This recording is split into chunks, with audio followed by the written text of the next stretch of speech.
తెలంగాణలో నేటితో ప్రజాపాలన దరఖాస్తుల స్వీకరణ కార్యక్రమం ముగియనుంది. ఇప్పటికే తెలంగాణ వ్యాప్తంగా కోటికి పైగా దరఖాస్తులు వచ్చాయని అధికారులు తెలిపారు. ఈరోజు ఆఖరి రోజు కావడంతో సంఖ్య మరింత పెరిగే అవకాశం ఉన్నట్టుగా తెలుస్తోంది. 6 గ్యారంటీల కోసం సుమారుగా 1 కోటి మంది దరఖాస్తు చేసుకున్నారు. ఇక ఉమ్మడి వరంగల్ జిల్లాలో దరఖాస్తుల సంఖ్య 12 లక్షలు దాటనుంది. లక్షకు పైగా రేషన్ కార్డ్స్ కోసం అప్లికేషన్స్ వచ్చినట్టుగా తెలుస్తోంది. ఇక రేపటి నుంచి దరఖాస్తుల ఆన్లైన్ ప్రక్రియ మొదలు కానుంది. దీనికోసం ఇప్పటికే డేటా ఎంట్రీ ఆపరేటర్లకు అధికారులు శిక్షణ పూర్తి చేశారు.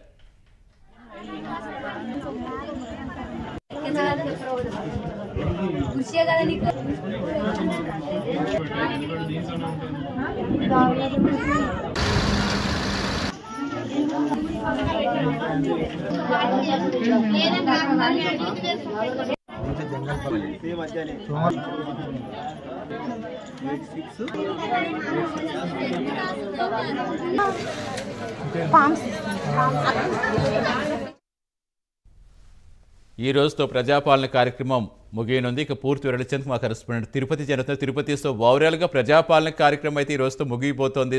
చాలా ఇప్పటికే 1 కోటికి పైగా దరఖాస్తులు అంటారు. రేపటి నుంచి ఆన్లైన్ ప్రక్రియ అంటున్నారు. అంటే ఏ విధంగా స్క్రూటినీ చేసే అవకాశం ఉంది, ఎలా జరిగే అవకాశం ఉంది అనుకోవచ్చు?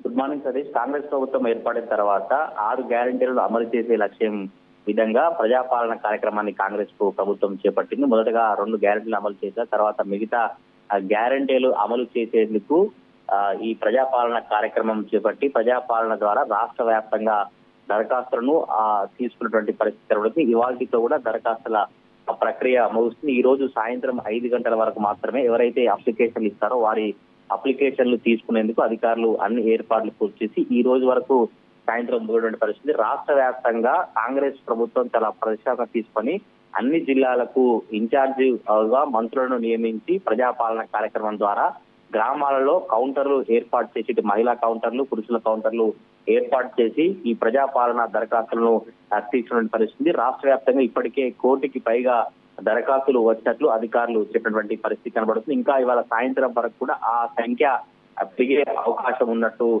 అధికారులు చెప్పినటువంటి పరిస్థితి. నిన్నటి వరకు ఉమ్మడి వరంగల్ జిల్లా వ్యాప్తంగా 11,26,868 దరఖాస్తులు ఉన్నాయి. హన్మకొండ జిల్లాలో 2,23,816 దరఖాస్తులు ఉన్నాయి. వరంగల్ జిల్లాలో 2,49,992 దరఖాస్తులు వచ్చినట్టు తెలుస్తుంది. భూపాలపల్లి జిల్లాలో 1,29,886 దరఖాస్తులు ఇప్పటి వరకు సేకరించినటువంటి పరిస్థితి ఉంది. ములుగు జిల్లాలో 1,00,000కు పైగా దరఖాస్తులు సేకరించారు. జనగామ జిల్లాలో 1,55,941 దరఖాస్తులు వచ్చాయి. మహబూబాబాద్ జిల్లాలో 2,67,159 మంది దరఖాస్తులు సేకరించారు. ఇలా రాష్ట్ర వ్యాప్తంగా అన్ని జిల్లా కేంద్రాల్లో మినిమం గా 1,00,000కు పైగా ప్రజాపాలన దరఖాస్తులు వచ్చినటువంటి పరిస్థితి ఉంది. ఈ రోజుతో ప్రజాపాలన దరఖాస్తులు ముగుస్తున్న నేపథ్యంలో పెద్ద ఎత్తున ఈ రోజు సాయంత్రం వరకు ఎవరైతే ఇప్పటి వరకు దరఖాస్తులు చేసుకోలేదో నగరాలలో ఉండి కావచ్చు, కొంత గ్రామీణ ప్రాంతాలలో ఉండి కొన్ని జిరాక్స్ కాపీలకు కావచ్చు, మిగతా సంబంధించి లేని వారి నేపథ్యంలో ఆలస్యమైన వారంతా కూడా ఇవాళ చేసుకోబోతున్నట్టు తెలుస్తుంది. ఇప్పటికే దరఖాస్తులు కూడా 1,00,000కు పైగా ఉమ్మడి వరంగల్ జిల్లా వ్యాప్తంగా జరిగింది. ఇలా రాష్ట్ర వ్యాప్తంగా ఇప్పటి వరకు బీఆర్ఎస్ ప్రభుత్వంలో కొత్త రేషన్ కార్డులు జారీ చేయలేదు. కొత్త రేషన్ కార్డులకు సంబంధించి కూడా ఈ ప్రజాపాలన దరఖాస్తుతో పాటే కొత్త రేషన్ కార్డు దరఖాస్తులు కూడా అధికారులు స్వీకరించిన పరిస్థితి. ఇవన్నీ కూడా ఇవాళ సాయంత్రం ముగిసిన తర్వాత రేపటి నుంచి ఈ ప్రజాపాలన దరఖాస్తులన్నీ కూడా ఆన్లైన్ ప్రక్రియ చేసేందుకు అధికారులు సమాయత్తం చేస్తున్న పరిస్థితి. రేపటి నుంచి ఈ డేటా ఎంట్రీ ఆపరేటర్లంతా కూడా మొత్తం మండల కేంద్రాల్లో, జిల్లా కేంద్రాల్లో ఈ దరఖాస్తుల ప్రజాపాలన దరఖాస్తుల ద్వారా మొత్తం అంతా డేటా సమకూర్చేందుకు అన్ని ఏర్పాట్లు పూర్తి. ఇప్పటికే రాష్ట్ర వ్యాప్తంగా ఈ డేటా ఎంట్రీ ఆపరేటర్లకు శిక్షణ పూర్తి చేశారు. ఆ తర్వాత జిల్లాలో కూడా శిక్షణ పూర్తి చేసిన పరిస్థితి. ఇవాళ ప్రజాపాలన దరఖాస్తుల ప్రక్రియ ముగిసిన తర్వాత రేపటి నుంచి ఈ ఆన్లైన్ ప్రక్రియ అయితే కొనసాగుతుంది. చాలా కాంగ్రెస్ ప్రభుత్వం మొదటి నుంచి కూడా ప్రజా సంక్షేమ పాలన అందించే విధంగా, ప్రజా పరిపాలన అందించే విధంగా ప్రభుత్వ సంక్షేమ పథకాలు అందుతాయి. అందుకోసమే ఈ దరఖాస్తుల స్వీకరణ ఉంటుంది. ఒక కుటుంబంలో ఎంతమంది ఉన్నారు, వారి వ్యవసాయ భూమి ఏంటి, వారి మహాలక్ష్మి పథకానికి అర్హులా లేదా రైతు భరోసా అర్హులా, పింఛన్దారులకు అర్హులా, ఇటువంటి వివరాల ద్వారా మొత్తం ఈ ప్రజాపాలన కార్యక్రమాన్ని కొనసాగుతున్న పరిస్థితి.